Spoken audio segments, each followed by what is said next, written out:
Good, একটা প্রথম শ্রেণীর স্টুডেন্ট অনেক সুন্দর পারে। যাক, তোমাদের পড়া শুনলাম, দেখলাম, হাতের লেখা দেখলাম, অনেক সুন্দর করে তোমাদের ম্যামরা পড়ালেখা করাচ্ছে।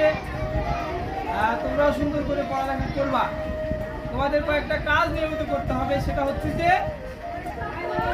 প্রথম কাজ হচ্ছে তোমাদের নিয়মিত স্কুলে আসতে হবে। তারপরে হচ্ছে তোমার আব্বু আম্মুর কথা শুনতে হবে, টিচারদের কথা শুনতে হবে। কি আমরা এই কাজগুলো করবো কিনা বলো? জোর পাচ্ছি না।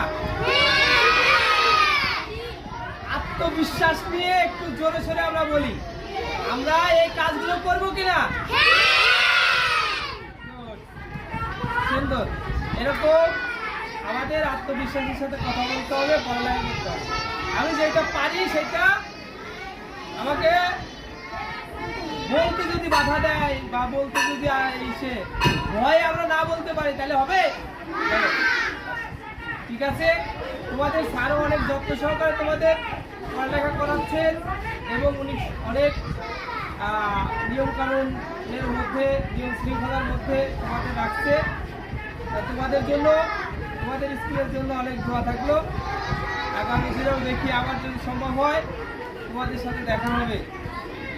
ম্যামরা অনেক কষ্ট করে পড়ালেখা করাচ্ছে তোমাদের। আর সবথেকে ভালো বিষয়, তোমাদের স্কুলের উপস্থিতি অনেক ভালো। এরকম উপস্থিতি থাকতে হবে, উপস্থিতি থাকবা। বুঝছো সবাই? আচ্ছা, গুড বাই, টাটা।